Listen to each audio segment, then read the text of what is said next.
Welcome back, NoDQ Galaxy, to a brand new edition of the NoDQ Review number 231. Of course, this week's elite panel of the NoDQ Review team is myself, Aaron Rift, Jargo, Big Baller G, Jeff Meacham, Son Goshoku, and Walter if he comes back. He was frozen, but everybody, we are here live on a Tuesday night post-WrestleMania, 7 p.m. Eastern. What do you all want to talk about? Who wants to go for? Here's what we're going to do, okay? Before we acknowledge the tribal chief, before we acknowledge my picks, everything that I always tell you that people want me to be wrong. They always want me to be wrong because they hate when I'm right, especially when it comes to WWE and Vince McMahon. Oh, we got so much to talk about. So before we start, let's go around the horn, say hello to everybody, and maybe give your quick thoughts on WrestleMania. Jeff, I'll start with you because you were actually there. We're really not going to recap Mania, but we're going to talk about some big stuff because of WrestleMania. So, Jeff Meacham, take it away. It was a cool experience, to be there live. I told myself when it was. Hang on. Technical difficulties. Hang on, guys.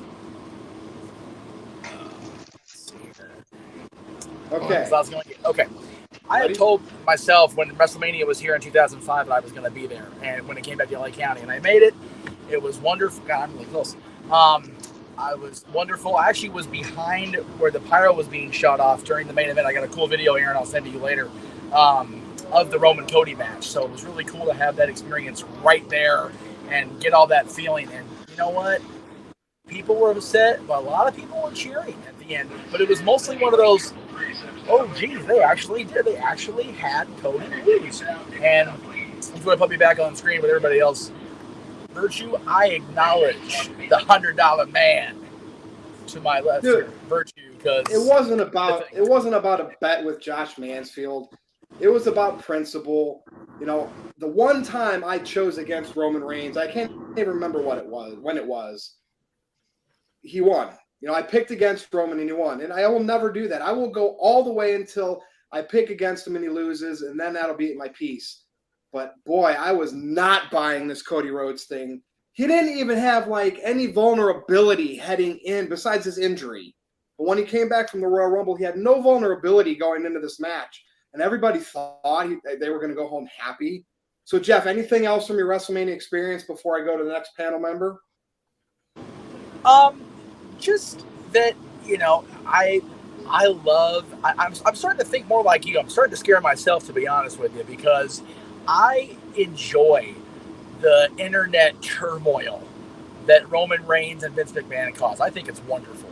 I think it's just the best thing ever. And walking out of that stadium and just seeing the broken hearts and the people are chanting and screaming, who hollers, just like, this is where the money lies, fellas. Not what power lies, brother. This is where the money lies, and it's in Vince McMahon's pocket once again. Big G. Yes. They got Sami Zayn and Kevin Owens that went over. Yeah. Even though Rhea Ripley's a heel, they got her going over Charlotte. They got Seth Rollins over Logan Paul. And I'm sure there were what other not indie darling, but like IWC darling went over. There was at least 4. Okay. Yeah. Great feel-good moments for the fans. And they still wanted Cody and were upset when I said 1,000 days is within reach, and that just doesn't happen like that. If it wasn't such a milestone, if it was like CM Punk's 300 and something, whatever he had, and that's where we're at, they could reboot that at any time. Exactly. Well, and again, think about it. We're never going to hit Bruno or Sammartino again, or Pedro Morales, Bob Backlund, even Hulk Hogan. Those were really long title reigns in a different time. So what Roman's doing now in this generation, they're going to market it. I told you, Big G. Yeah.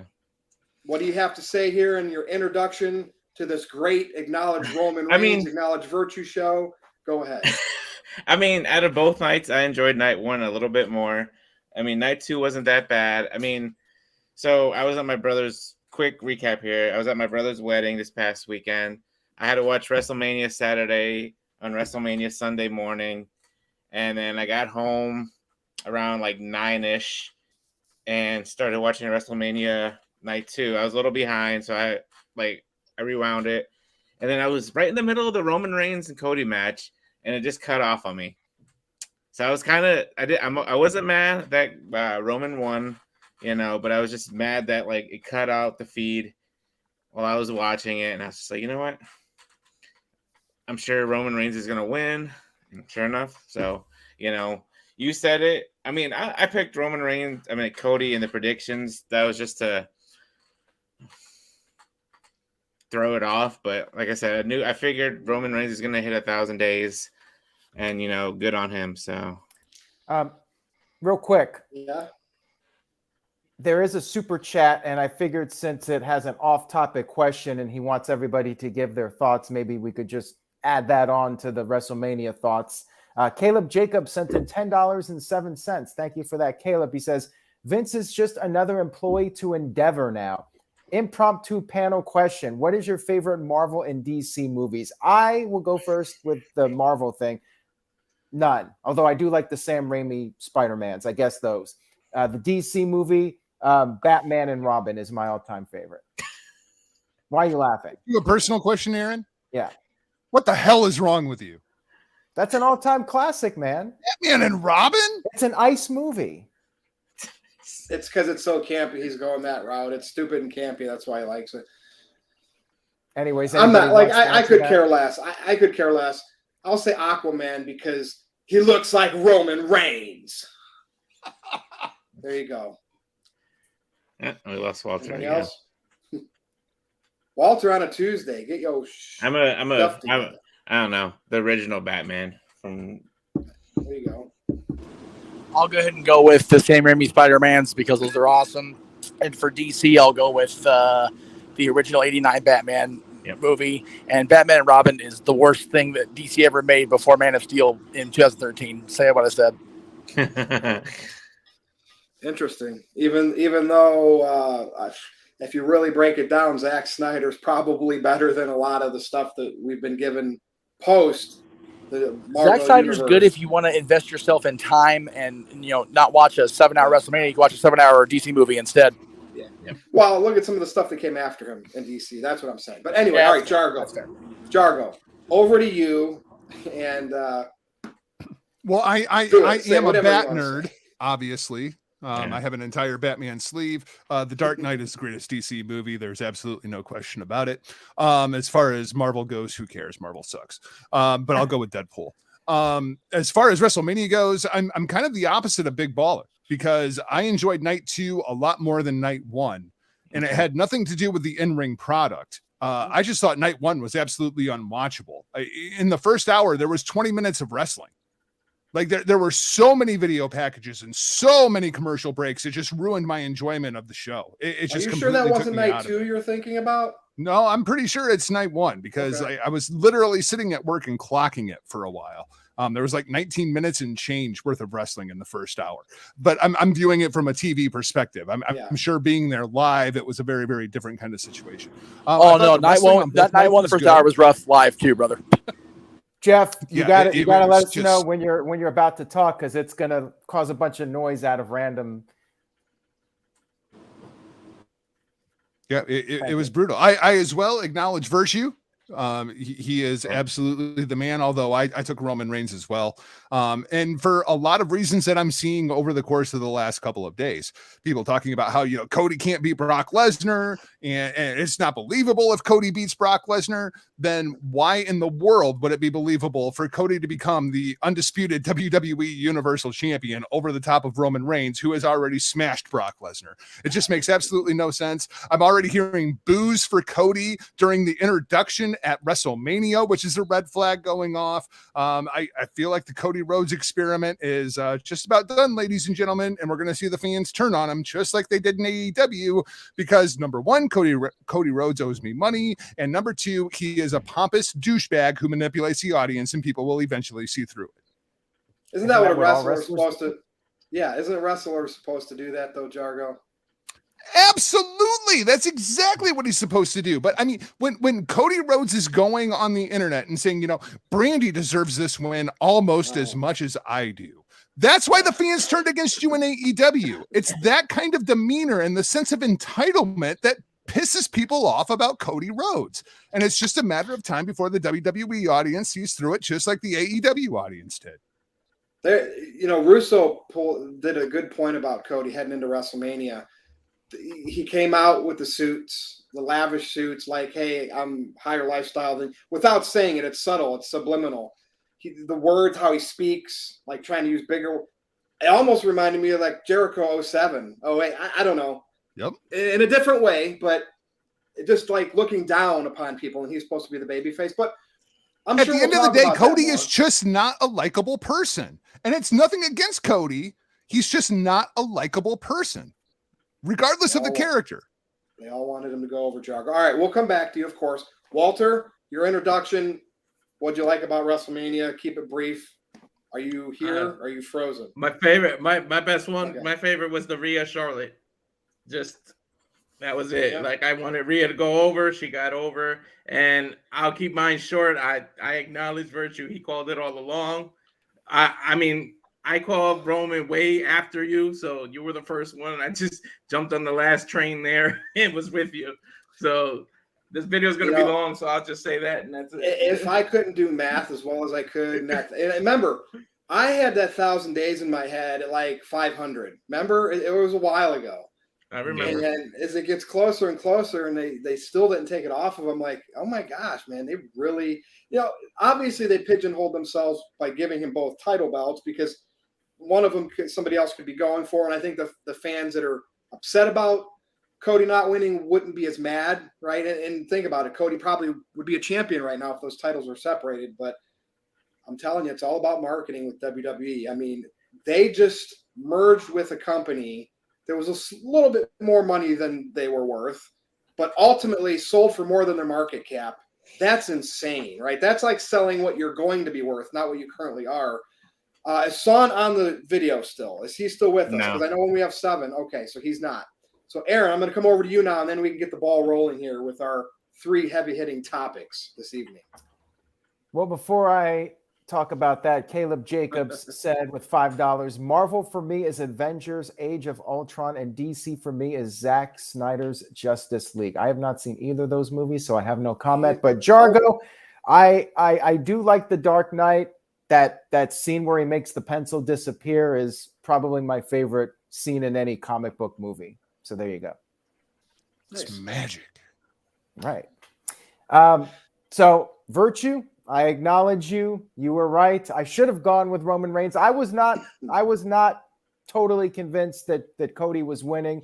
That's why I did not take you up on that bet. Josh Mansfield did. And well, now Virtue, you are almost $100 richer. Congratulations. And I feel like I can never doubt Roman Reigns again. It's hard to bet against Roman. We always say it. And I think we need to stick with Roman Reigns. Like as long as possible. If he has whatever blockbuster match he has at SummerSlam or whenever it feels like there's doubt, like, and remember, I'm the one calling for Cody to beat him at SummerSlam. I probably will still say, even though my mind is going to tell me he's probably dropping it then, I think I'm going to be saying Roman until I'm just going to go with it and eventually be wrong at some point because you can't. How do you go against him at this point? Yeah. We do have some super chats here. Psycho Jet Black sent in $10. Says, seriously, I'm happy for Virtue, but my greatest fear is that they'll have Roman drop the belt to Brock Lesnar or The Rock. I don't care about Dwayne losing to Roman Reigns at WrestleMania. Virtue and Roman more over than The Rock. Yeah, right. Oh, and by the way, we do have Sun Goshiku back in the house. There he is. There's his party. Avatar.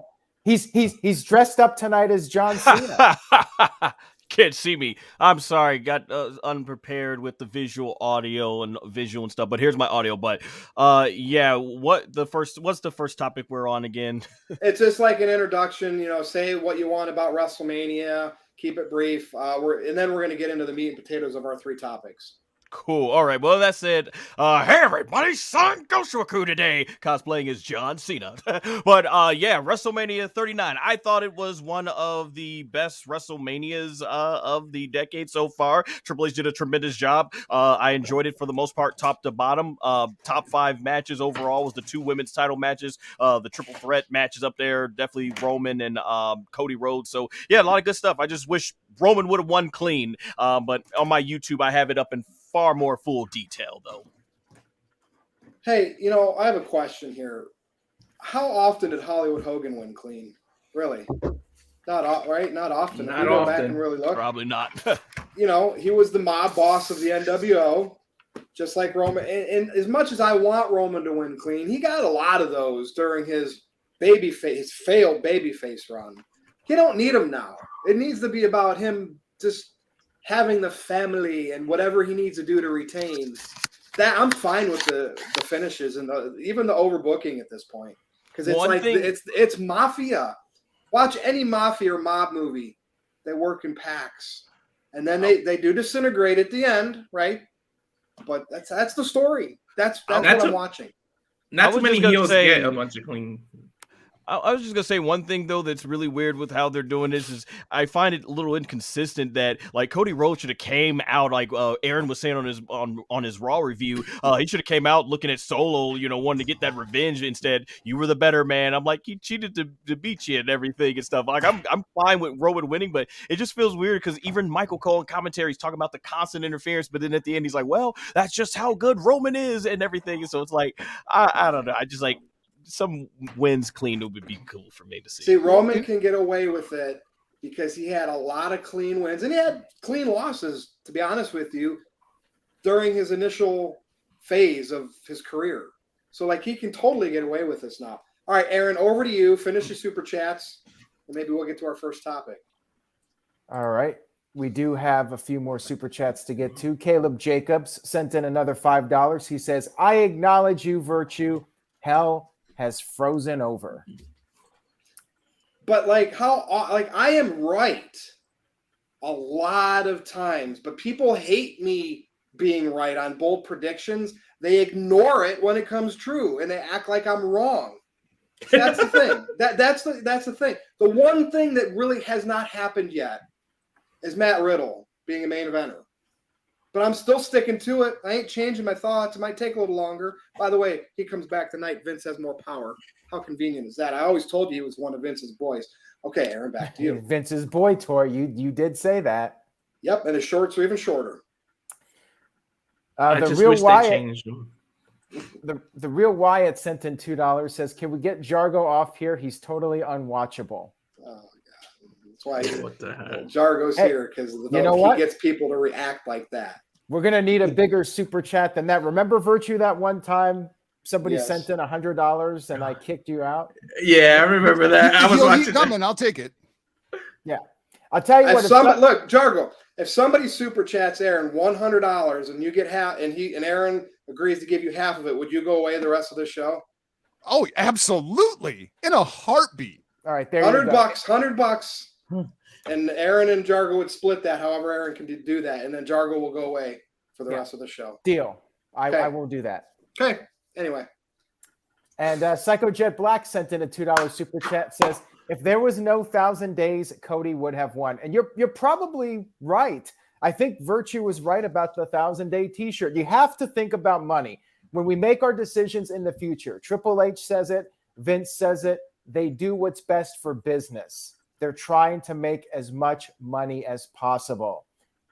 1,000 days as world champion. We did talk about this. Yeah. That this might not ever be an opportunity to do this again. There might not be another chance. They knew he's close. Cody can chase. Cody can feud with Brock. And they decided to go with it. Walter. That's the moment Virtue mentioned the T-shirt and marketing, I said he's right, and that's when I jumped. That was the moment I said, "Yep, he's right. Roman's winning," and that was months ago. Because as much as the internet wrestling community hates when WWE does their thing the way they do a lot of times, the Vince McMahon vision pushing someone down their throats, they still watch no matter what because they want to complain. there is still a huge marketing base out there of girls, of kids, of people like me that pay for Roman Reigns. And that's just how it is. And they know that. That's why I figured with Cody was probably gonna lose, because I'm like, 1,000 days, you don't get this opportunity. It's been almost 40 years since like Hulk Hogan did that. So I figured that's why some people were telling me like, you sure? I'm like, they're building it up, but I'm like, you don't have this opportunity yet. When are you gonna have it? And they kept mentioning it. They kept saying he's only under Hulk Hogan, San Martino. Like they kept mentioning who's above him, and I was like, yep.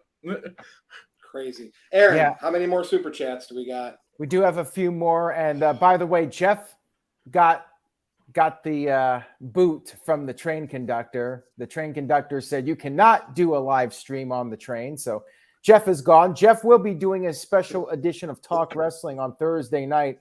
It will be on the NoDQ channel, so you guys can check that out. I'm sure he'll give us his thoughts from a live perspective at the SoFi Stadium. So that'll be Thursday night on the NoDQ channel. Let's get to the rest of the super chats here. Walter, of course, sent in $2 and acknowledge virtue. That is all, damn it. So thank you for that, Walter. And Sean Garner sent in a $5 super chat. Thank you for that. Sean says, I still think Jey Uso or Cody Rhodes beats him at SummerSlam. As do I. Virtue, is that what you think is going to happen now? You think Cody's going to beat him at SummerSlam? Remember, that's what I said all along, which was contingent to Roman having to win at WrestleMania. So, but the thing is, when it comes time for me to make a prediction, I don't do predictions league anyway. I still probably will say Roman Reigns is winning, but my head says it's Cody's time. And it's not going to be like, I won't be betting anybody or anything like that. You know what I mean? It's one of those. That's how I'm going to treat that scenario. All right. I'm still not even convinced Cody is the guy. I'm not sure that you can build a promotion around Cody Rhodes. Well, we'll see as weeks go by. We're getting more. Jargo, does it really matter if it's the brand that people buy tickets to see? Absolutely, it matters. Absolutely. I mean, because it's not just that Roman Reigns is champion. It's that he has been the centerpiece of this entire storyline. Right? Like, what are you going to do with Cody Rhodes? I've already saw people today that it's completely unbelievable that Cody Rhodes beats Brock Lesnar. Then why in the world would you want him to go over Roman Reigns?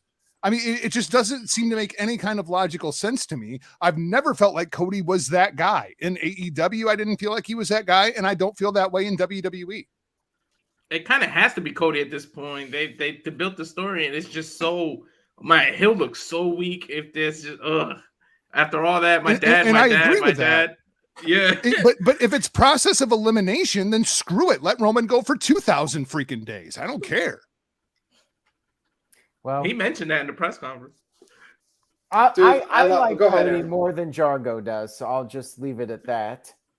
Well, Jargo, Psycho Jet Black sent in a $2 super chat. What about Braun Breaker? He can talk and wrestle. You think he's a better choice? If not Cody, who? And that's the problem, right? That's why I say it's process of elimination at this point. And the reality is they haven't built anybody to the point that I feel like he should dethrone Cody Rhodes.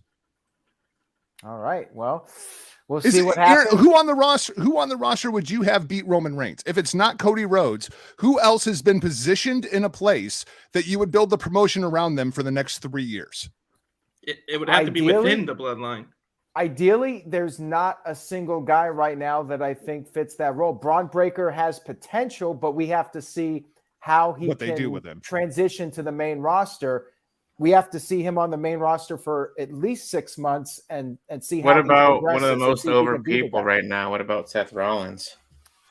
But yeah, I think they need to build up a new guy. People chant, like sing a song. That doesn't mean you're over at all. That's a thing. I don't think Vince McMahon's back. He's like, why are all these fans chanting a theme song? Look what happened with Fandango. So poor Seth Rollins. Like you can get yourself over that way in AEW outside of that WWE bubble. But when you try to become bigger than the company and you're not on that pedestal by the company, Seth Rollins might be, with Vince back. I don't know, man. Look what happened with that segment.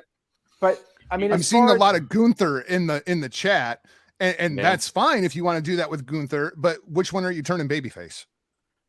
Right. I mean, I think Roman has to stay a heel until he drops the title, right?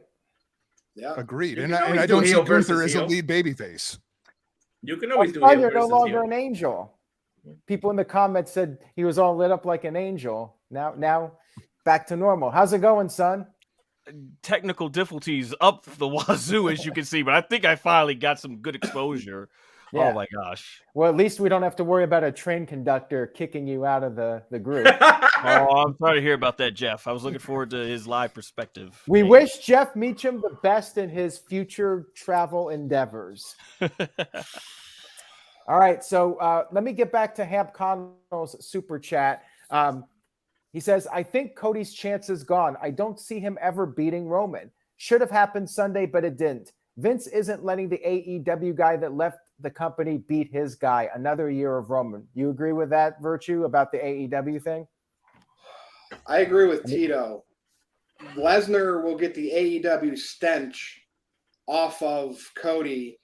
That might convince Vince by SummerSlam to let it happen. Like, I would not be surprised if Lesnar beats Cody. So Cody's going to have to win Money in the Bank or get his title shot that way and then say, hey, I'm going to use this at SummerSlam. Because I think he's going to face a lot of vulnerability right now. And if it does happen, again, like Jargon, he might be right. It might not happen, which would be crazy, but if it's Gunther, you could do the opposite. You could do the opposite of WrestleMania 6. You could do the big heel versus heel instead of the face versus face. They've never done that. I think people would cheer for Gunther. That's exactly, you mentioned that. I mentioned this in my review, and I think I mentioned when you get to that September-October period, you can do where it's like, will Roman get 3 years? Or will Gunther break the Honky Tonk Man's records and also have the Intercontinental and the World title? So you're getting very close to where you can do that.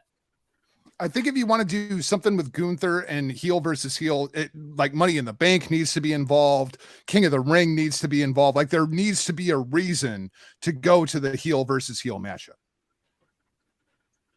Yeah, fair enough. I mean, there's a lot of factors. I mentioned Braun Breaker. Like if he goes to the main roster, can he perform at a high level on a weekly basis? That's not really something that we know that he can do yet because he hasn't been on that full-time schedule. He's just doing the NXT shows once a week and maybe the occasional NXT live event.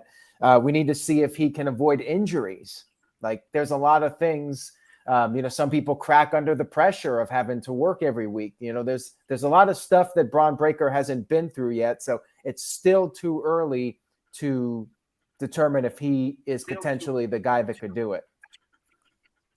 But anyways, Mr. Tito sent in a $2 super chat, says, Virtue is killing it lately with the analysis. Props. What is going on here? You guys are on the same page. I'm a little scared for the state of the world. That's the thing. We still disagree. Like, I'm still a Wyatt fan, and we know, think about it. Vince is back. Wyatt's all of a sudden gone, hurt or not hurt. I'm going to die on a lot of hills that Tito will poke fun at me at.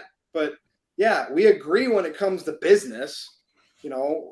So why not? We have some more super chats here. So I did read Hamp's. Axel sent in $5, and this is on the topic of Gunther. Do you think Dominic has a better chance of taking the U.S. title or the IC title off Gunther or the U.S. title off of Theory? I would say neither. Theory, but probably neither. Like I know people were saying Dominic should be a champion, hold the mid-card title. I don't think that's going to happen anytime soon. Does anybody think that Dominic could potentially win the title? I don't think his storyline really needs it right now. It'll be Dominic and Damian Priest take the tag titles from Sami Zayn and Kevin Owens. It'd be more something like that. Yeah, I think Dom. It has to be a while for Dom because, like you just said, he don't really need it. It has nothing to do with the story right now. Remember Lars Sullivan? There's a name that hasn't been mentioned for a long time. The Real Wyatt sent in a $2 super chat, says King Beast Chief Slayer Rollins could be the one. I think so too. I just don't think his gimmick right now is main event.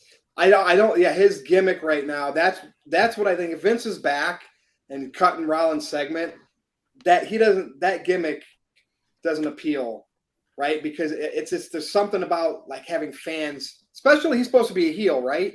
Was Rollins supposed to be a heel technically? Face. He's a baby face. But what kind of baby face though? He comes out in weird. I don't know. Rollins used to be. Obviously, we know Vince McMahon will book Rollins in the top because he's done it quite a bit.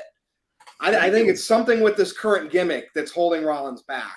As fun as it might be for some fans, it's not championship material gimmick. It's not. Well, people do agree with you in the chat room. I'm enjoying it, and I think they should revisit Rollins versus Roman, but I do not think Rollins should be the guy. It either has to be Cody or it has to be a new guy that they're building up from NXT. And right now, like Jargo said, there's not really that guy. So if they're not going with Cody for the moment, Roman might as well hold on to the title for the foreseeable future and keep trying to build up new people and see if somebody clicks. And if that person does click, then you got to pull the trigger on them. You can't get cold feet. You got to go with it, and hopefully it works out. I know there's going to be a lot of pressure on WWE to book the right guy to beat Roman, and hopefully Roman doesn't get like seriously hurt and have to relinquish the titles. Imagine that after all this, if he had to forfeit the title, like what a letdown that would be. But yeah. But anyways, he's working safe and he's staying healthy. Yeah. City by the Bay sent in $2 and says, who's Roman's next opponent? He thinks Bobby Lashley should be his opponent. Isn't Bobby already a babyface? Yeah. So you could do that. Have they done that yet on a premium? No, I was gonna say I'm surprised they haven't done it yet, because especially during 2020, you could have had something where it's the Hurt Business, or 2021 Hurt Business and the Bloodline. That would have been awesome. But yeah, that's a big match because Bobby, I would say, right under Roman Reigns, has been booked pretty strong. Look at his matches with Brock Lesnar. Of course, Roman's going to end up winning, but those are that and a match with Randy Orton whenever he comes back. Those are two big featured matches they have yet to do since Roman's been on this reign as the tribal chief. Yeah, that's one possibility. And I'd love to see the Rollins Reigns rematch since Roman actually never beat him. Right. They could do that. And maybe as a filler pay-per-view before SummerSlam. But anyways, Dwayne Atkinson sent in a $2 super chat and says, is Braun Breaker going to get punished because of his dad? Well, he shouldn't if if all that is true about Rick Steiner and what he allegedly said, that's Rick Steiner's opinion. I don't know if Braun Breaker furthermore, Vince McMahon probably agrees with him. Well, I have no idea. I mean, if Vince is the one in charge, he won't get punished. But I did say it was bad timing because on top of CTE, I mean, there's plenty of reasons why Rick Steiner did what he did over the weekend.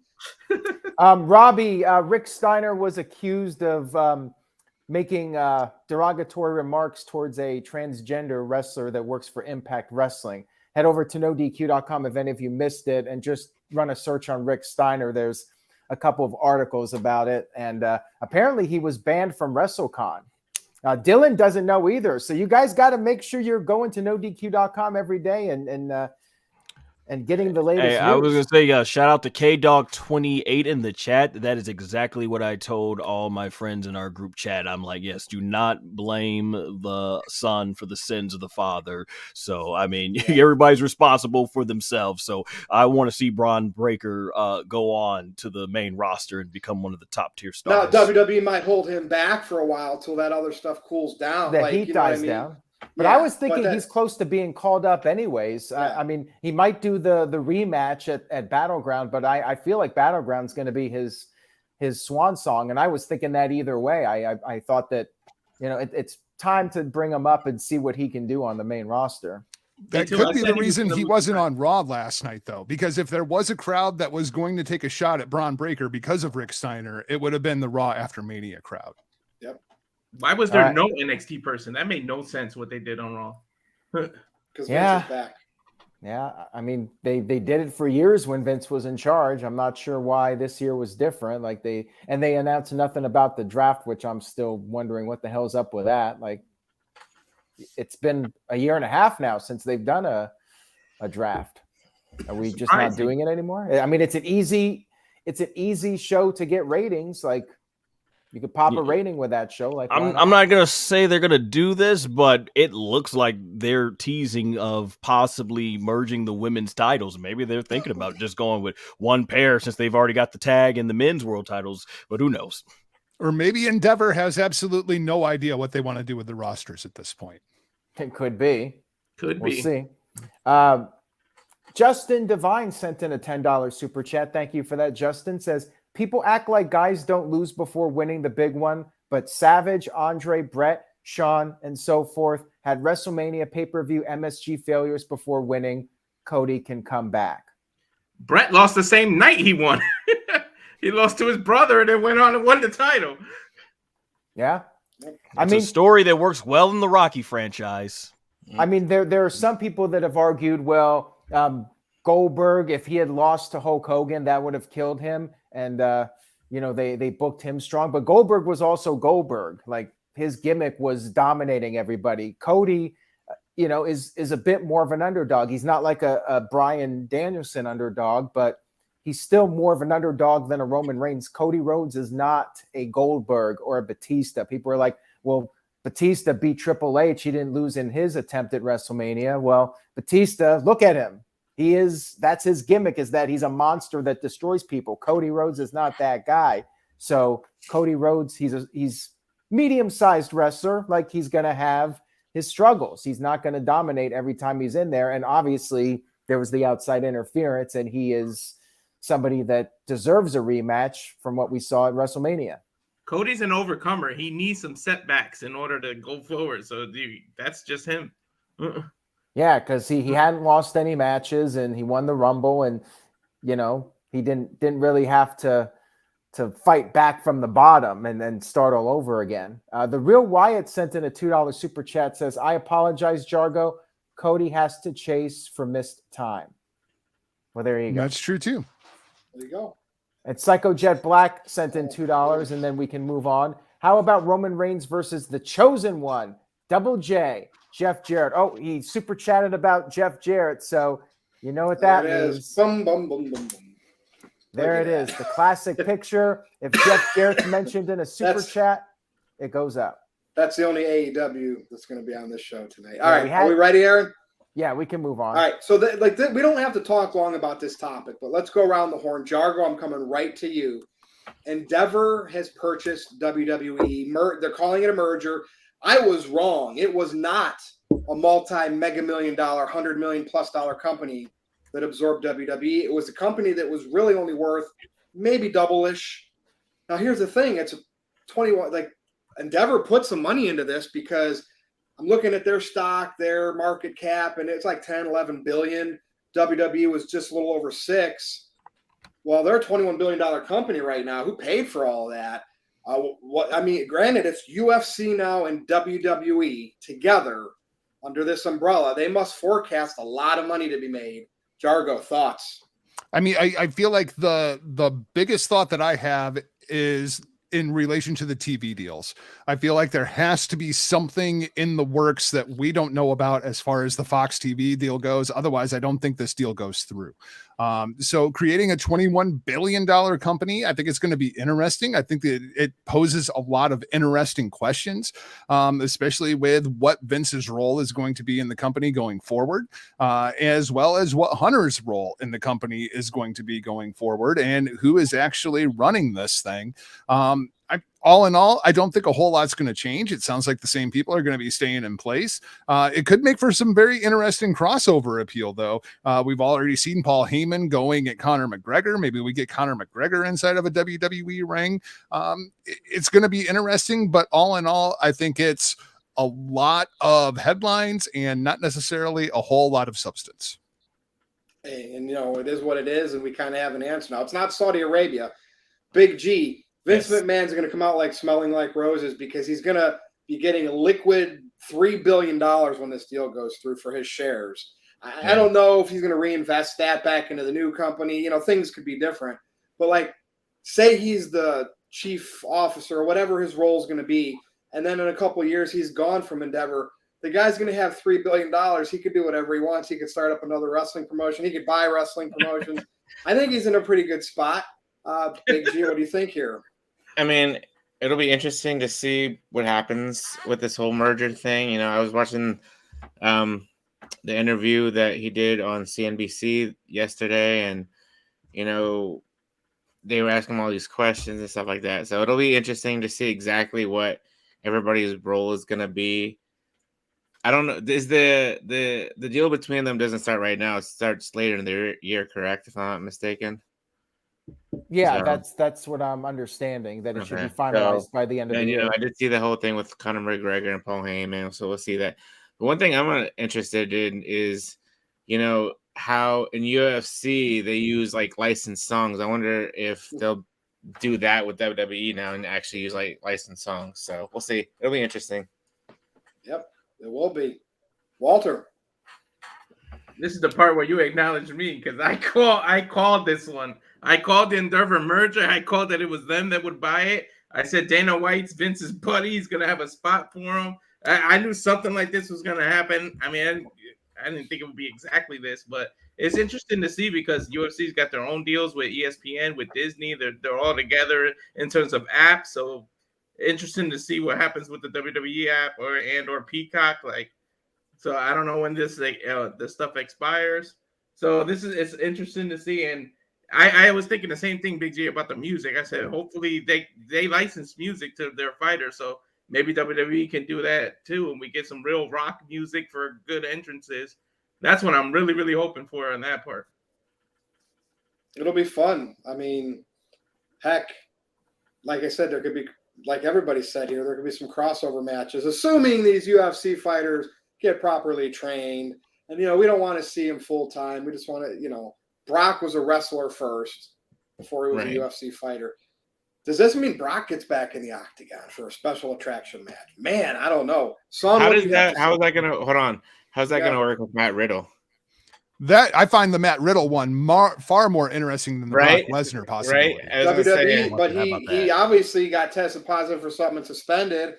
Right? WWE's had something in place, so he would have been gone.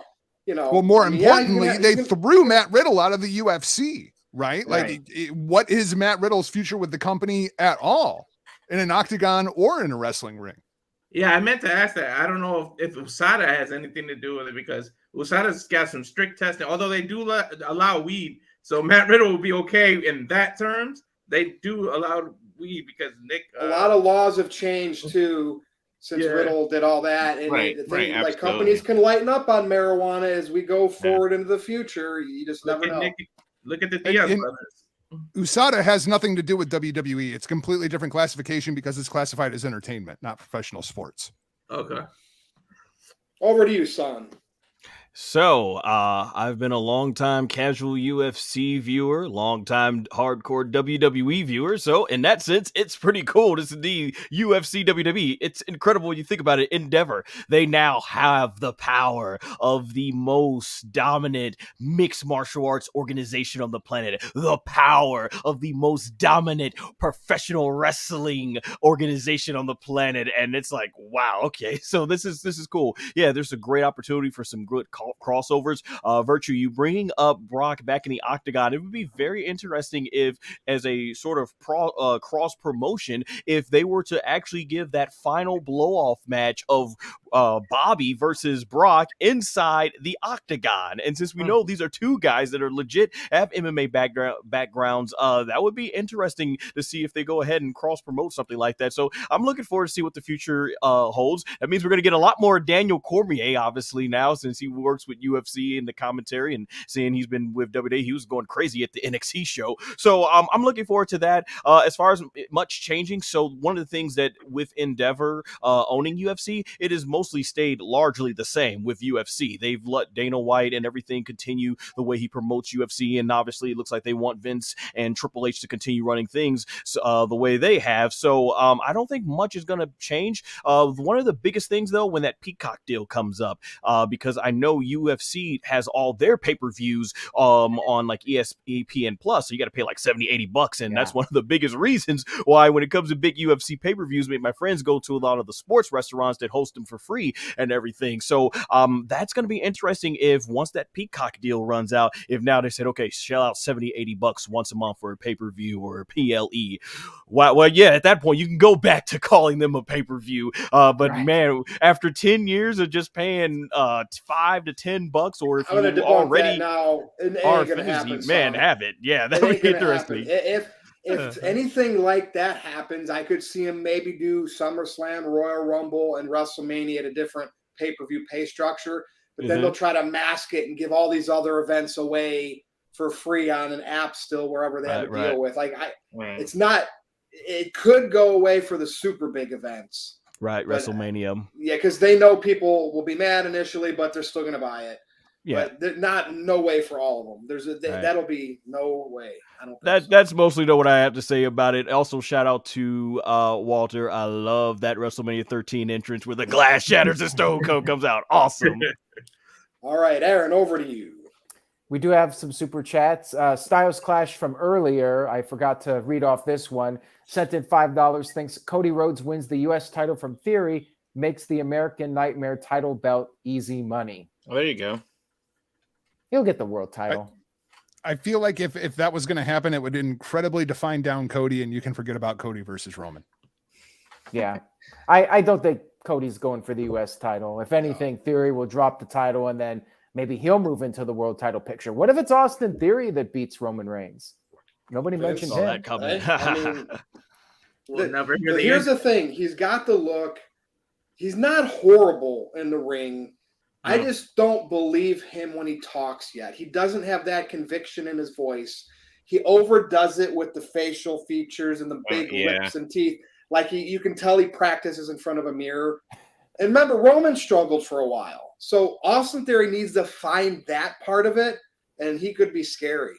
I mean, Vince might be onto something, but there's some things that still need tweaked with him, in my opinion. I feel like Austin Theory is kind of dead in the water right now. I feel like everything that John Cena said about him was right, and that was completely reinforced last night. Like he was set up for the Roman Reigns boo out of the building after beating The Undertaker, right? Like, this is my yard now. That promo, like he was set up for that. And it kind of went over like a fart in church and nobody cared, which is exactly what John Cena said about Austin Theory. Nobody cares because even Austin Theory doesn't buy his own BS at this point. If I can just add too, when it comes to Austin Theory, I once again, going back to last year's booking, I wish they would have booked him more legitimate and everything, going back to when he was up against Brock Lesnar in the chamber, just showing the guy can hang. And then once again, him not beating John Cena clean. I'm like, it's like, that could have been a big moment making. And I didn't feel they built him up strong enough for that either. So I think some stronger booking definitely needs to get behind the guy. Yeah, I agree. And it's going to take time with him, but he's young. He's got that going for him. He's got plenty of time to improve in all areas and develop the character. Which I agree with, but we've seen Vince McMahon give up on people before. Yeah, but he likes Theory. Well, he likes Theory, but if the fans don't like Theory, Vince will give up on him. Or Vince will just be like, Theory's the guy. I know he's the guy, and we're going to keep pushing him to. Well, that's what he did with Roman. I mean, he could have gave up on Roman, and he didn't, man. You know who I'm surprised didn't come out yesterday, Monday night? Gable Stevenson. Where the hell was he? After Mania? You would think the WrestleMania after. Yeah. Fine-tune him, right? You got to have mic skills. You got to have charisma. You can't just be a wrestler. So total package. Fine-tune him, and maybe we will all be surprised as a potential. We could start talking about him as a next top star. He might replace Otis. Yeah.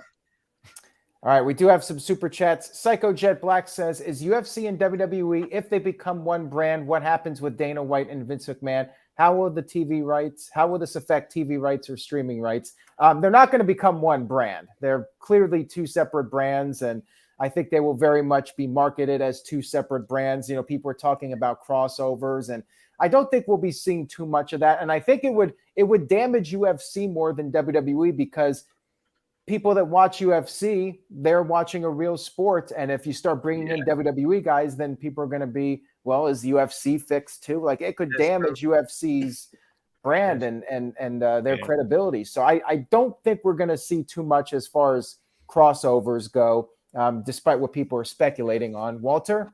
I do think you'll see a bigger push of the MMA type characters on WWE TV though, like the Ronda Rousey. Maybe this is what unleashes Matt Riddle. Now. Yeah. Shayna Baszler, finally. I was gonna say, also, maybe more commercials. I could start seeing a lot more UFC promotion and a lot more maybe WWE promotion, opposite on the UFC television side. Yeah, I mean, we'll see what happens. Yeah, there could definitely be cross promoting of events, like on WWE Raw. They might have, like, say, an advertisement for a UFC pay-per-view. I could definitely see stuff like that, but that's probably going to be the most of it. Yeah, you'll see more plants in the crowd, like when Undertaker was at the UFC event, stuff like that. You'll probably see more of those, like UFC people in the crowd, and they'll show them on camera, like that kind of thing. Yeah, I can see that. Hap Connell sent in a $2 super chat, says we could see wrestling tights with some sponsors. Well, Brock Lesnar was doing that when he came in. Brock is the exception to the rule. Yeah, I don't think anybody else is going to be doing it. I think more people would have been doing it by now if it was something that they were really interested in doing. And Caleb Jacobs sent in a $5 super chat. Thank you, Caleb. Says, I feel like Dana White will appear on WWE TV soon, do a UFC invasion. I highly doubt it. I don't think that's going to happen. Again, maybe Dana White's in the crowd at a pay-per-view. Exactly. That's it. That'll be the extent of it. Psycho Jet Black sent in a $2 super chat. This will happen. UFC brings back the Brawl for All and the Lions Den match. There you go. They can bring in Bart Gunn, have Bart Gunn do a UFC cage fight. See how well that goes over.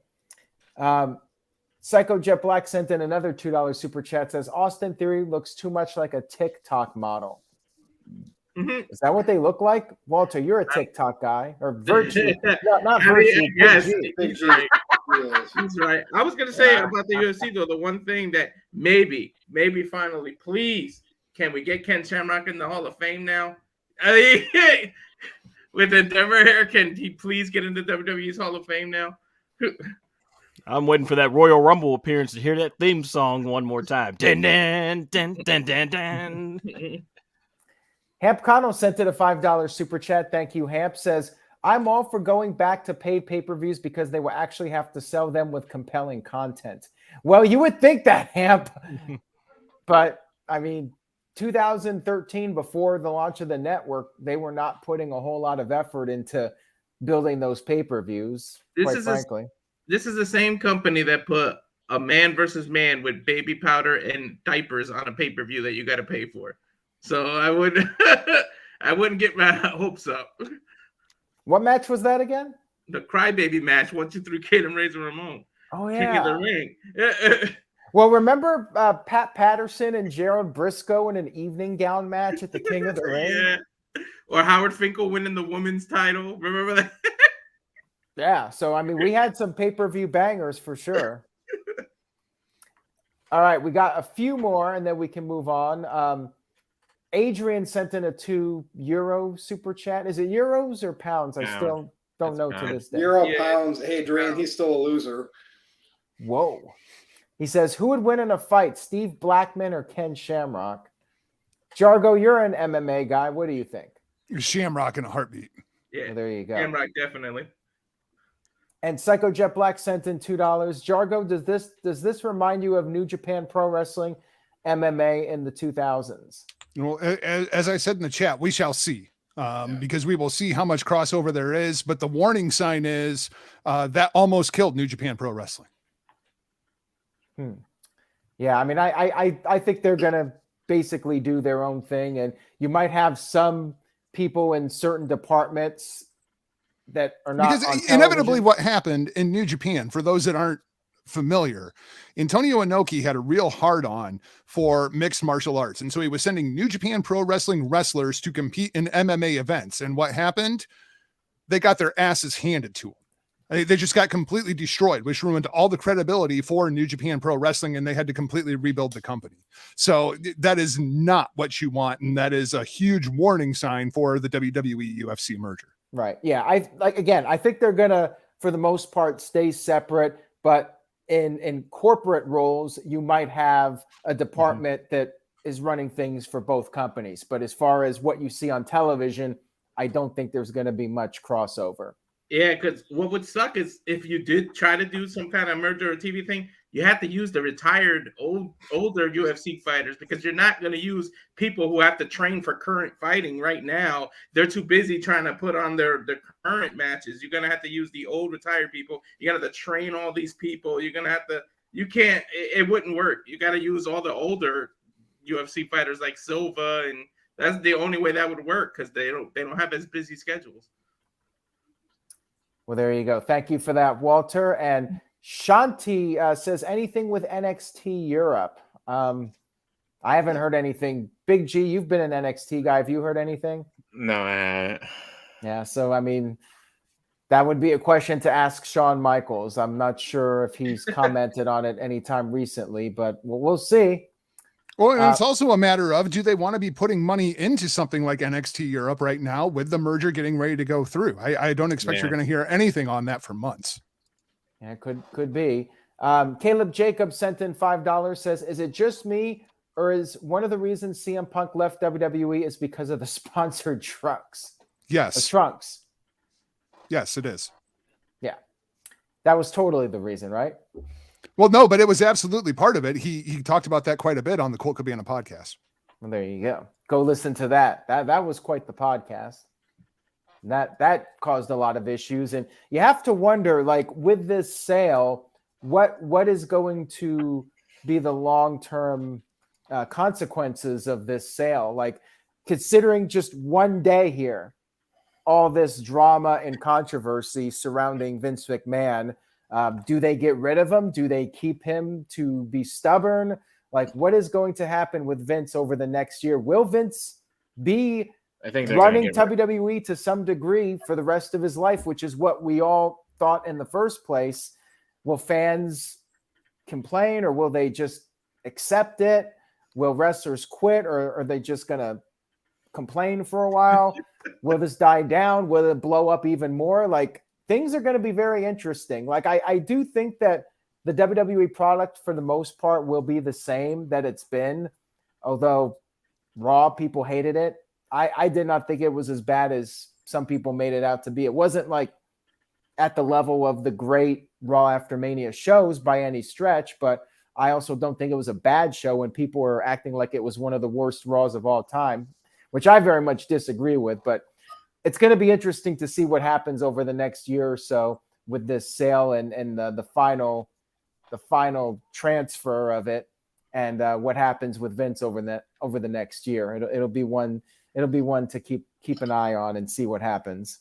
I think the only time we stop hearing or seeing about Vince is when his heart stops beating. Unfortunately, That's going to be the only time. And even then, he might go face after that, and everybody would talk about the great things he did. Just because he cryogenically freeze him, like Walt Disney. There you go. Yeah.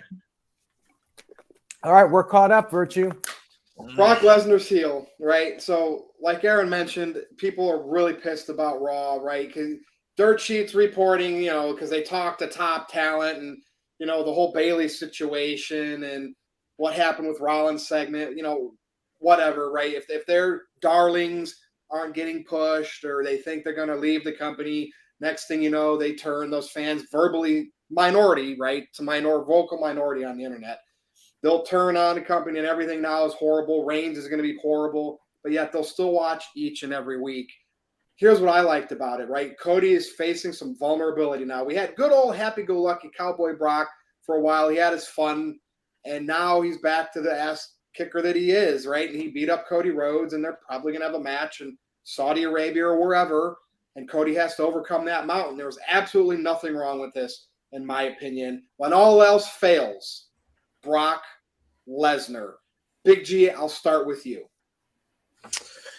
I mean, we all kind of saw coming here eventually that Lesnar was going to turn heel again, I did enjoy the Cowboy Brock thing. I mean, he might still do the Cowboy Brock thing as a heel, and I can see this happening. If they're doing the whole Queen and the King of the Ring thing, and what they should do is have Cody and Lesnar in the finals, and whoever wins that match, well, Cody would have to win that match technically because Lesnar can't face Roman Reigns. while Reigns is champions due to the whole SummerSlam thing. So I mean, they could do that, and they could have. Maybe they could have a match at Backlash or Money in the Bank or something like that. I don't know, but it'll be interesting to see where this whole Brock Lesnar character goes. If he'll do the whole cowboy gimmicks thing, or if he'll just go back to coming out in his like cutoff shirt and gym pants and stuff like that. So it'll be interesting. And with his sponsored trunks again. He'll put Jimmy John's back on his ass. There you go. And Brock has been he has his own stake now. Brock has been so key for me over the years. Like, when Kofi King, by the way, I think Josh Mansfield won that bet when Kofi Kingston beat Bryan for the WWE title. But I predicted it. I said it was a feel-good moment, but just wait till Kofi loses it. He'll never sniff the main event again. And look how he lost it, Brock. Like I said, when all else fails in the realm of Vince McMahon's WWE, Brock Lesnar. Son, I'll come over to you next. All right, so it was fun while it lasted. Brock Lesnar was good. It freshened his character up, so that was awesome to see. Now he is back to the beast. I'm going to be interested to see how the promos go for him, because lately when he's just being himself on the microphone, like if it's going to be a variation of him, just now he's being his heel self, that he's going to be a heel, then fine. But if it's Mike to doing like where he has to, speak really low and menacing, I'm going to be interested how long he can carry on without Paul Heyman. But hey, if they're going to do those style promo, the style of promo that he did back in UFC in the video packages, those always worked really good. But I think this is really good in terms of keeping Cody Rhodes away from Roman for a while, so that way he has time to get to that 1,000 days. I think Roman and Cody and Brock will be a really good match, probably heading into what's the UK show? Is it going to be, I think, Money in the Bank or SummerSlam if they go that far? Yeah, that'll be pretty interesting, and I think it's going to be a really awesome match, and you can have Cody Rhodes beat Brock Lesnar just as a way to make him constantly look strong, so that the next time it comes around, he still looks credible going against Roman. Also, that segment kind of felt like that segment kind of felt as if they were maybe writing the three of them off, like Roman taking time off, Brock taking time off, Cody taking time off, because I think there's going to be a huge focus when it comes to the big show coming up next in Puerto Rico on Dominic and Ray and Damian Priest and Bad Bunny. So I feel like this segment is just basically set us up later on in the spring or summer. But I'm looking forward back to Beast Brock Lesnar. Walter, thanks, son. Walter, over to you. I think this is the real Brock Lesnar, and I'm glad they brought it back, although I will miss the Cowboy. But I think this is ultimately, for right now, what they did last night is just to say he's been suspended indefinitely again. Every year after WrestleMania, suddenly he gets suspended, and that's how they explain his time off. It's like, we get that he's part-time. Like, why does he got to do some crazy thing like attack Michael Cole and suddenly get suspended indefinitely? Like, it just, I don't know. I think that's the excuse. That's all this is to make him go away for a little while. And we'll see a press release probably Friday that he's been suspended indefinitely, or next Monday. So this will cool down. But like you said, Virtue, this is just to get the AEW stench off of Cody. Like, you get him over Brock, and now once he beats Brock, it's like a ladder. He stepped on the Brock. Now you can believe that he beats Roman Reigns. Like Dargo was saying earlier, like, how can you think he beats Roman if he didn't beat Brock? So now you just do it step by step, and this is his great comeback. And now you get people to believe in Cody. Hopefully people don't turn on him. So we just got to be patient. Jargo, you know what makes people mad? They thought for sure Cody was going to have, finish the story. But I was like, no, the finish the story gimmick, we just started hearing that. They're going to milk that for a long time. So clearly they are. Yeah. But like it set in last night, right? As soon as Paul Heyman said, hey, you're not getting a rematch anytime soon, Cody. And then all of a sudden when Brock turned, it's going to be Brock and Cody, even if they're gone for a while. And now fans realized they're Cody, their little golden boy, their Lex Express, right? They're going to have to wait a bit longer, if at all. And that's I think what happened last night. That's why a lot of fans revolted against that show. I'm not, it's Vince McMahon. It was a Vince McMahon show last night. But I enjoyed anytime Brock makes Marks pissed, I get happy. Jargo? I feel like the problem with Brock Lesnar is that he's Brock Lesnar, right? I mean, in order for Brock Lesnar as a babyface to work, you have to have a heel that you legitimately believe can beat up Brock Lesnar. And so we've done the Roman Reigns versus Brock Lesnar thing. We know that's off the table. We did the almost thing, right? Like, who else is Brock Lesnar going to feud with as a babyface that's going to be able to get heat? Right. I feel like that's the problem. It's the fact that he's Brock Lesnar. So Brock Lesnar works better as a heel. I don't think they're going to suspend Brock because the Saudi Arabia show is coming up on May 27th.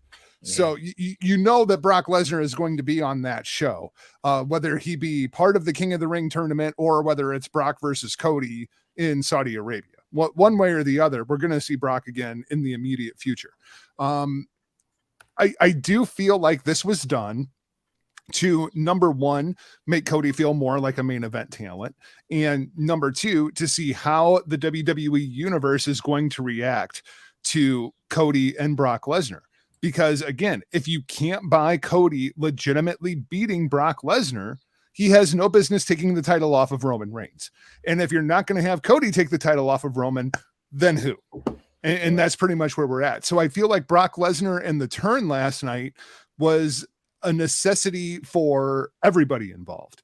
It was a necessity for Roman. It was a necessity for Cody. And in the end, it's a necessity for Brock, because who else are you going to put him up against? Right. We've seen Brock and Strowman. We've seen Brock and Omos. We're not getting another Brock versus Roman match, like per the stipulations that have been laid out. Yeah. So what else do you do with Brock Lesnar other than turn him heel? Yeah. That's what they did. Yep. I had one question that I want to say that honestly, basically, for people that were shocked by this, the last decade when it comes to WWE Monday Night Raw has shown us whenever Brock Lesnar is teased for a match after WrestleMania, expect shenanigans. That is all. Yeah. Hey, Virtue, maybe we'll finally get Matt Riddle versus Brock Lesnar now that Riddle's back. Maybe. I mean, Brock obviously is very picky who he works with. I mean, he worked with almost at WrestleMania just to not work with Bray Wyatt. So, all right, Aaron, over to you. And I'm looking at the chat here. You know how we put a $100 bounty on Jargo's head? It seems like they want a bounty on me again. And I'm going to set one, but it's only going to ever get me off. And this is going to be good from now until Roman hits 1,000 days. On any NoDQ review, whether it's a minute in, because we'll have to be prepared for this, Aaron, or it's halfway through the show or near the end, if somebody super chats $1,000 or the equivalent of another currency of US $1,000 for that show, I click off. I am banned for the rest of that show. Nobody's going to do it. Nobody's going to do it. But you wanted a bounty on me, Adrian. There it is. 1,000, the equivalent of 1,000 US dollars. And I still have the right to come back the next show, and you can do it again. Anyway. What if it's $999? Roman 1,000 to that day. It got to be 1,000. Yeah. Oh, Oofman says the highest the person can super chat is 500. Ooh, 500. So do we make it 500? So you did 2 super chats. How hard is this? My God, people, it's simple mathematics. I was just gonna say that, Jargo. Let me ponder on if 500 is good enough. Maybe I'll keep that out there. All right, Aaron, over to you. Make it a sweeter deal for people.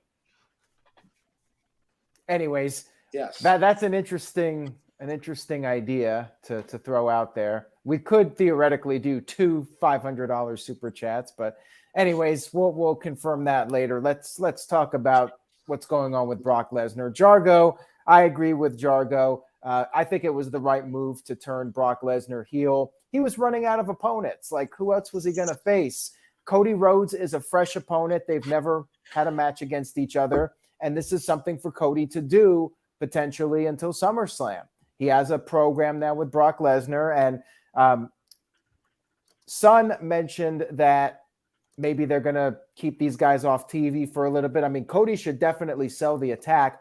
It could happen as soon as Backlash, but my feeling is, and they could always do a match at both shows, but I feel like they're definitely going to do a match in Saudi Arabia. That's where Brock Lesnar shows up for the big payday.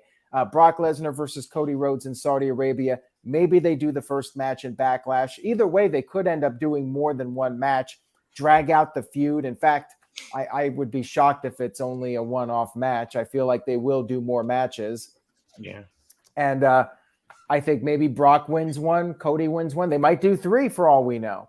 But I think Cody will win the final match whenever that is against Brock. And then, bam, you got SummerSlam, and Cody will get his rematch with Roman Reigns. That's what I'm thinking is going to happen. You could do a couple other things also. Like you could have Cody in the finals of the King of the Ring tournament. The winner gets a shot at Roman Reigns. Brock Lesnar costs him the title. We could have Cody in the Money in the Bank match. He's climbing up the ladder and boom, here comes Brock Lesnar. Like you could drag this thing out for months. There's not a show in the United States as far as a PLE goes until SummerSlam. It's Puerto Rico, Saudi Arabia, London, and then Detroit. So don't be surprised if they drag this out all the way until SummerSlam. I have an idea. Virtue. How about this? Yeah. If somebody donates $500, you're banned for that entire show. And for the rest of the year, from whenever it happens, you have to wear a t-shirt. We will make and send you a t-shirt that has that Wrestling Observer graphic, Tony Khan Booker of the Year. You have to wear it on every episode of the No DQ review for the rest of the year. Okay, $500 US, but it gets tricky because I think the person that really wants to do this is Euro. Is 500 euros more than $500, Jargo? It has to be equivalent. I'll check the conversion. It has to be equivalent to that. However you guys can do that, you're on. We'll lower it to the max super chat. I will be banned for the rest of that show, and then I got to wear that T-shirt till whatever the deadline. Till when Roman hits 1,000, or what do we want to do? Well, that's so $1,000 is the equivalency of 912.47 euros. So we have to be cut in half. Okay. So that would, I figured, 913 euros. Yeah. Well, today, if it was today, it would be 456 and 24 euros.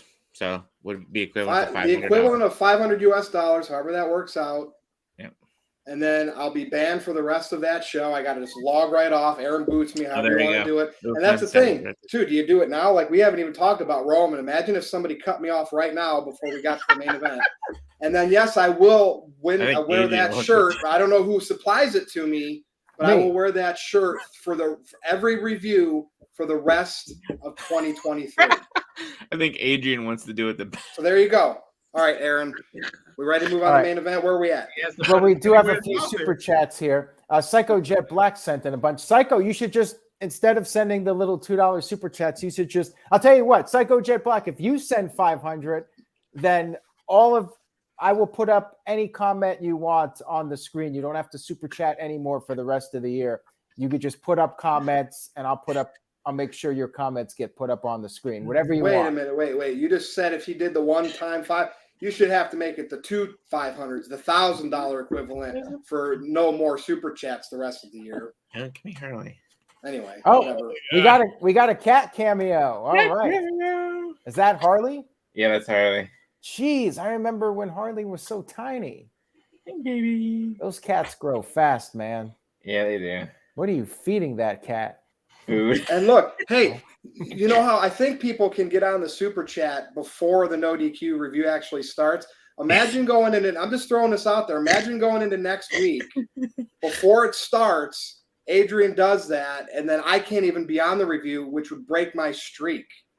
Oh, yeah. Wow. And then, of course, Aaron would have to lead the way for the rest of that show. But I would be back after that. So look at all the power I just put in your hands. Yeah, well, nobody's going to do it anyways. It's just all for fun. Psycho Jet Black sent in $2 and said the King of the Ring should end with Cody Rhodes versus Solo Sikoa. Yeah, I mean, maybe Cody wins King of the Ring, although I'm still thinking it's Cody versus Brock at Saudi Arabia. Like, that seems the obvious match that they're going to book.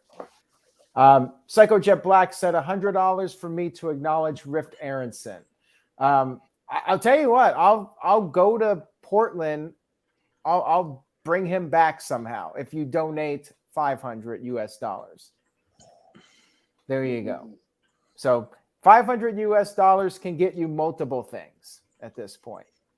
Psycho Jet Black sent in a $2 super chat, says $200 for Jeff Meacham to wear a Goldberg t-shirt. Well, Jeff's not here. He got booted out by the train conductor, so we cannot confirm if he's willing to do that or not. But hey, you should ask Jeff that on his stream. If you send it to him, $200, maybe he'll wear a Goldberg shirt on every stream. I say shoot it at him and see if he does it. Maybe he will. Anyways, we're caught up now, so we can get to the main event. Main event, Roman Reigns defeated Cody Rhodes, still the champ. He's going to hit 1,000 days. Does anybody think that he doesn't get it? And no, they're not going to do this. They're not going to go this far as to beat Cody at WrestleMania. We know he's getting to 1,000 days, but when does he lose it? And what's the turmoil in the bloodline now that the Usos lost the tag titles and we saw what happened on Raw? And I think we're going to get some more drama within the bloodline, which is going to be the story that's going to be told over the next several weeks and months. Son, Go Shirku, I'm coming over to you on this one. Roman Reigns, he's definitely getting to 1,000. Like they're not going to get him past WrestleMania, and then even last night, and then just all of a sudden pull the plug and not do it. So we know it's happening. So what do you think here? Well, Anana throwing up the ones because Roman is still champion. While like I said, I'm not a fan of the whole him not winning clean. I do love the character and how far Roman Reigns has come. So it's cool to see that this is going to be continuing on. And yes, they are starting to tease the descent between him and Jey Uso, and then even Jimmy now and everything. So it's going to be interesting to see. And this is going to be a very, very key moment in terms of you hear how there are multiple movies and then you have, okay, there's this phase, like with the Marvel movies. All right, there was phase 2, phase 3, phase 4, what's going to happen phase 5, stuff like that. So with the bloodline, what can they do to make this phase entertaining? That is the key, because the only reason that I wanted Drew to beat Roman other than have his big moment was because I felt there was nowhere else to go with the story. Then they surprised us with the whole Sami Zayn stuff, and that was able to carry the rest of last year into early part of this year. The key to making this interesting is what phase do they do with the bloodline? Can they keep it entertaining and add to the layers of that story? So I'm looking forward to it. I believe, though, regardless of who ends up defeating Roman for the undisputed WWE Universal Championship, I still think the best way to definitely end this, and hopefully they'll tease it during this phase, is eventually Jey Uso defeating Roman in their third match. Hopefully they build upon a lot of those stories of basically looking like, yeah, Jey and Jimmy realizing that Roman has been abusing them, and that's not what family is supposed to do. So I hope that that's what they go with that story moving forward. So they're slowly starting that, and that's where I like to see this go.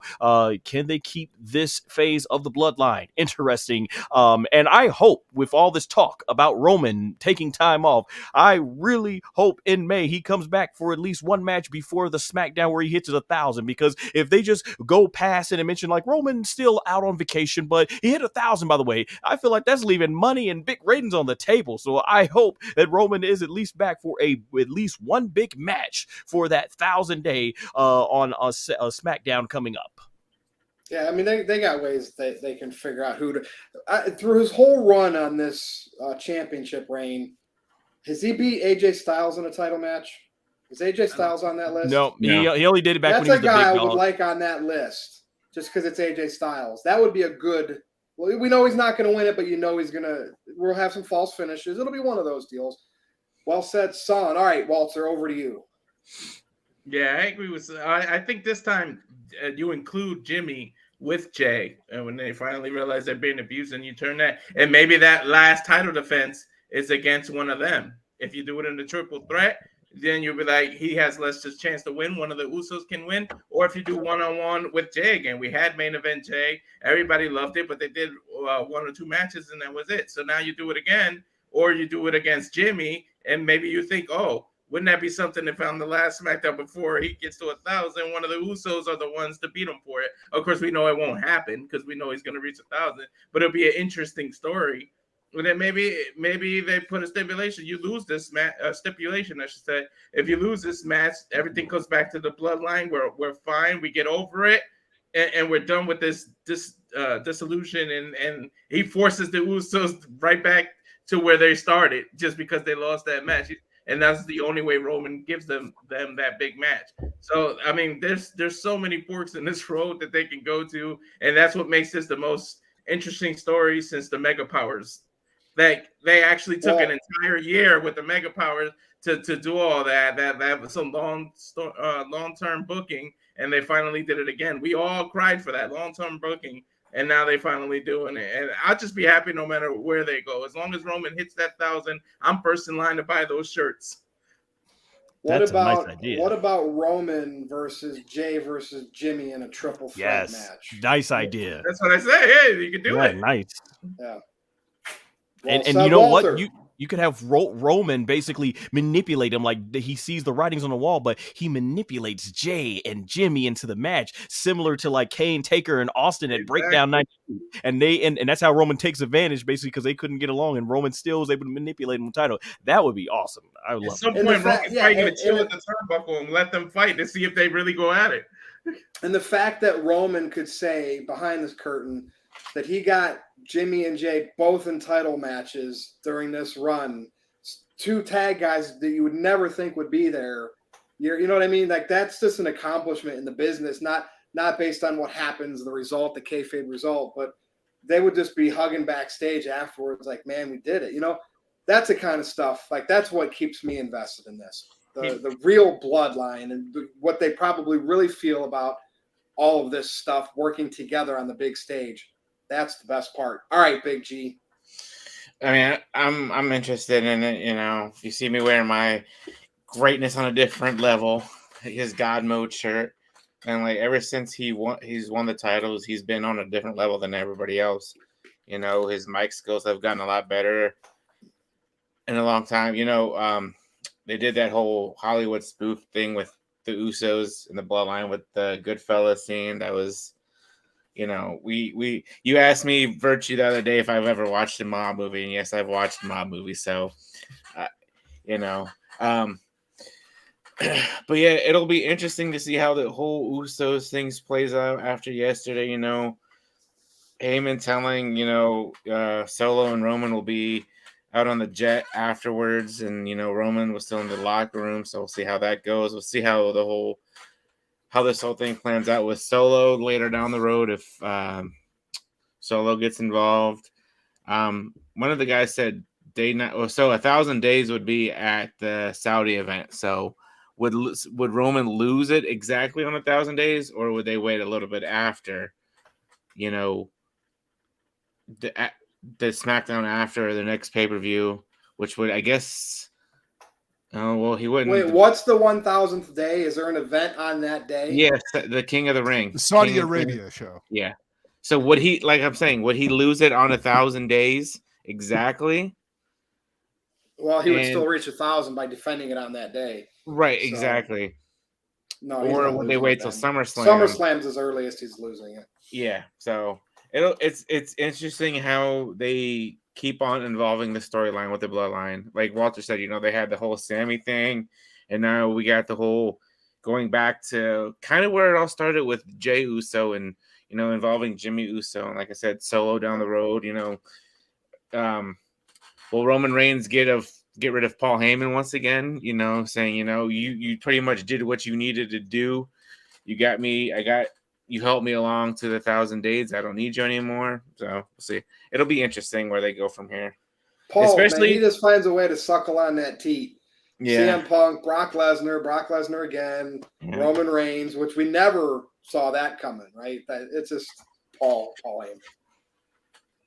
So they have now up until SummerSlam to find, if it's not Cody, a suitable opponent to beat Roman Reigns, either at King and Queen of the Ring or at SummerSlam.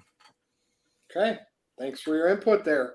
Passing it over to Jargo, the man everybody hates. Yeah, you know, and that's cool. I'm going to make a whole lot of friends with this take, I'm sure. The only main event Jey Uso that I want to see is on main event. I just do not consider Jey Uso to be a main event player. Sorry, not sorry, right? Like when I look back over the course of history at great tag teams that have split, and one of those people went on to become, you know, world champion. I'm looking at the Rockers. Everybody knew that Shawn Michaels was that guy. I'm looking at the Hart Foundation. Everybody knew that Bret Hart was that guy. And we 100% know that Jey Uso is just not that guy. Like I'm all for the match. if you want to do the match, because the story is great. Unfortunately, the talent involved in the story just isn't as good as the story being told. Sorry, not sorry, right? I am seeing in the chat room, bring in Jacob Fatu. I'm absolutely 100% down with that. I think Jacob Fatu is one of the premier talents in the world, and he hasn't been defined down by WWE booking at this point. Solo, I could see. The way that they are telling this story with Solo, with the whole Cody Rhodes and the "you're not ready" thing. Yeah, I think that once Solo is ready, he could be that guy. But I feel like that is a long way down the road. If we're going to keep the title on Roman, I don't see anybody on the babyface side of the roster I want to see beat Roman Reigns at this point. There's just nobody. There you have it. And now we got to come over to Aaron to get his final take on this. I don't know if any other super chats came in. I'm still on. So you got to set the bounty high enough where you know they won't reach there. All right, Aaron. Right, and that's pretty much how it is at this point. So Roman Reigns is still the champion. How long is he going to be champion? What's going on with the Usos? I think they're going to slowly tease friction between the Bloodline members, and I still think Cody Rhodes is winning the title at SummerSlam. And I think after SummerSlam is when we will finally see some kind of a split, whether it's the Usos breaking away or Solo Sikoa breaking away. I think what Cody said on Raw the other week, that eventually they would all leave Roman Reigns, I think that's what's going to happen, and it's just a matter of time. I think by the end of the year, we will start building up, and Solo Sikoa, will he be ready? I think he will be, and I could see Solo Sikoa versus Roman Reigns. I think we will get Roman Reigns versus Jey Uso. I feel like they're not going to do the title match with those guys. I think Roman will lose the title first, and then he will have matches with those guys. I don't think they need to have the title on the line in those matches. I think Roman Reigns will probably take a few months off. He's going to take his vacation post WrestleMania, and he'll be back as we start building up towards SummerSlam. Maybe he does a Saudi Arabia match. There's a few other guys he can face. Maybe Randy Orton, when he comes back, he can do that singles match with Roman Reigns. Maybe Seth Rollins versus Roman Reigns. But I think that the stuff with the Usos will be after WrestleMania, and he'll probably drop the title at SummerSlam. That's my gut feeling at this point. Now, of course, The Rock, will they have him stay champion until then? Again, I don't think he needs the title for that. I think all the family stuff, that story is strong enough on its own, doesn't need the title, and Roman will drop the title first to Cody, most likely. Walter? I was to say, I just thought of something. Remember the segment they were supposed to have where everybody acknowledges Roman? Now you could flip it. You have them fighting all the time. Like, they don't want to listen to each other. And you bring Rikishi, you bring everybody back, trying to get the bloodline back together. And then that's the new story. Like, instead of everybody acknowledging Roman, now everybody's come saying, you guys are putting shame on the, I can't even say their name. I know how your name, and you guys are messing this up, and then they don't listen, and they keep fighting and they're fighting, and then that's when The Rock gets involved. It's like, look, I'm not letting you do that to our name, and then that's what sets up WrestleMania 40 between The Rock and Roman. It's all about their name. You just got to do it and take the whole year, but you got to have Rock committed early in it. Yeah, sounds like a way that they could definitely go. Now, PsychoJet Black sent in a $2 super chat, says, imagine Roman Reigns getting to 1,000 days still as a babyface. No. Yeah, I don't think that's going to happen. Roman has to be a heel for when Jay and Jimmy split from him. And even when Solo splits, I feel like Roman, maybe not with Solo, but I mean, the way this has been going, like Roman has basically been gaslighting Jay. I mean, Roman as a babyface would not make any sense in that sense. Adrian sent in a €2 super chat, says, Virtue, do you accept crypto? No, turn it into cash. Turn it into euro or US dollar. There you go. Sell it. PsychoJet Black sent in a $2 super chat, says, Vince would probably do Roman Reigns versus Baron Corbin for the title. You know what?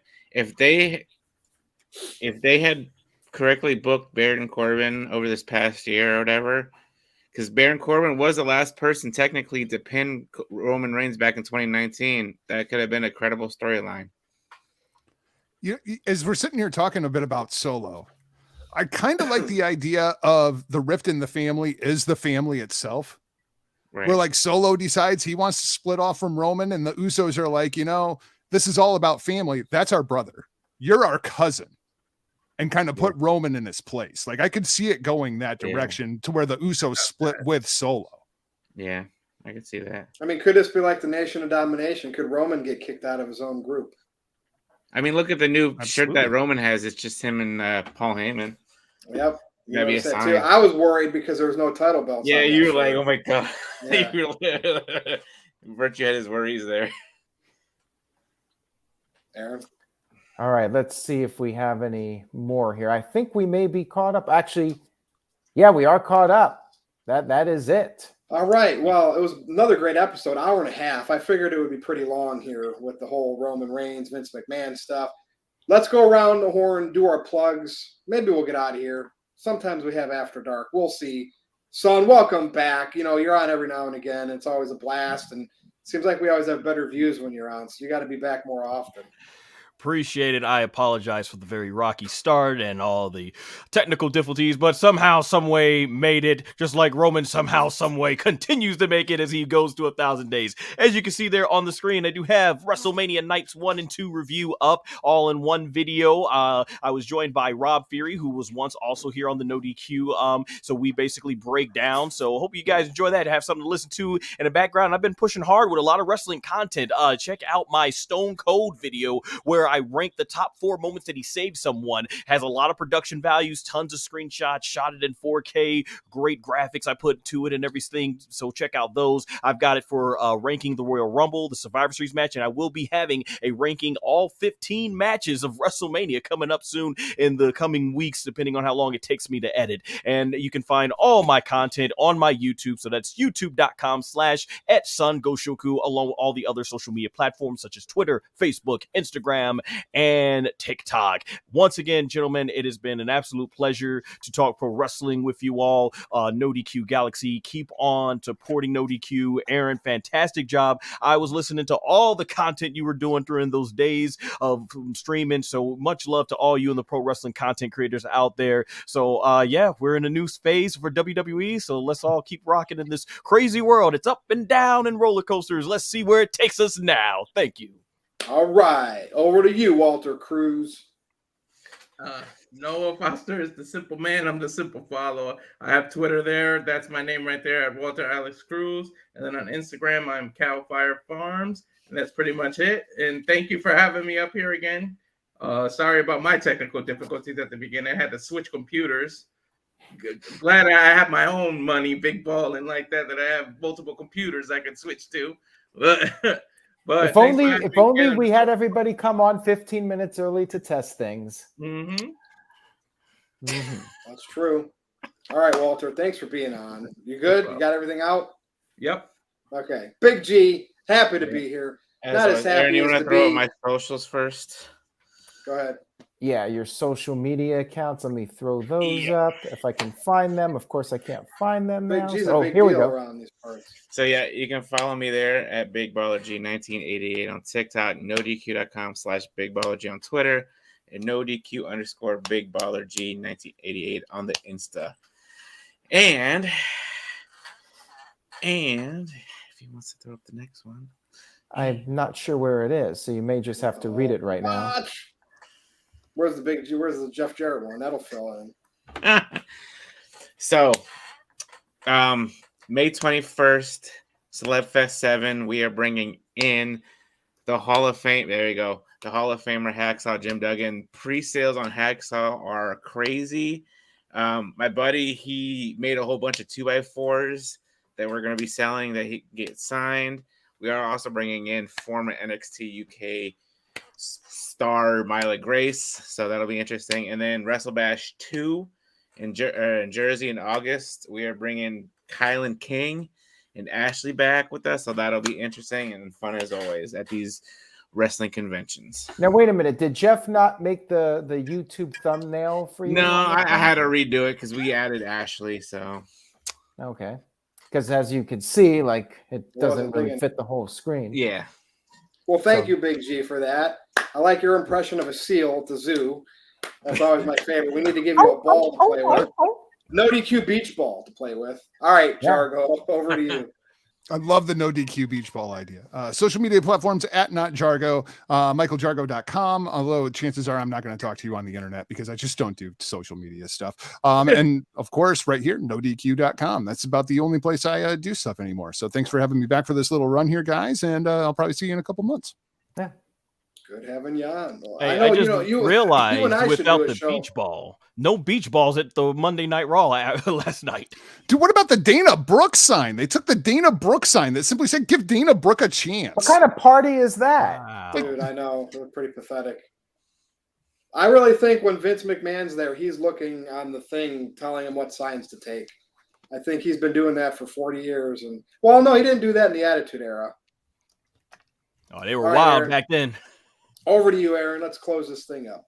All right, everybody, just stay tuned to NoDQ.com. It's been a busy week. It's been hectic. It's been one of the most newsworthy weeks in a long time, and it could just get even more busy. So NoDQ.com, a lot has happened.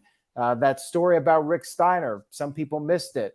NoDQ.com. You have to also subscribe to the tweets. Go to twitter.com/NoDQ, DOTCOM, follow, and turn on notifications so you get all the updates. And go on Facebook. Give us a like at NoDQDOTCOM. And we're on TikTok. Instagram too. Yeah, You know, TikTok the too, but I best don't thing- post much on there. The best thing about No DQ is he doesn't do it behind a stupid paywall. Now, I'm not talking about like the guys like Vince Russo and Jim Cornette who are actually in the business that do their content behind paywalls. I'm not going to mention any names, but Aaron is free of charge. Now, yes, you can buy T-shirts. You can donate as you choose with Super Chats, but you don't have to. That's why we like you, No DQ Galaxy, and that's why Aaron does it the way he does it. You just got to make sure you go to the website, give it some hits, read the articles, leave comments. You know, there are advertisements on there for a reason, but No DQ Galaxy, you guys are great. NoDQ.com/merch, by the way, if you want to check out those T-shirts. All the Virtue T-shirts are on there. Jargo, do you have a T-shirt? We need to get you one on there. I don't have a T-shirt, but you know, I'm sure that the only person that would buy one is the Uncle Howdy dude from the chat room. No, I would buy one for you, Jordan. Yeah. Oh, well, see, I get you at least appreciate that. 10 We'll sales work All on right. that. We'll work on that. We all support each other, man. Follow me on Twitter if you dare at NoDQ_virtue. But that is it for the NoDQ review number 231. For Aaron, for Jargo, for Big G, for Son and Walter, Robbie Weiss, Colin the Cleaver, Andrew, Jeff Meacham, everybody else on the team. Good night. Don't acknowledge me. Acknowledge Roman Reigns. Good night.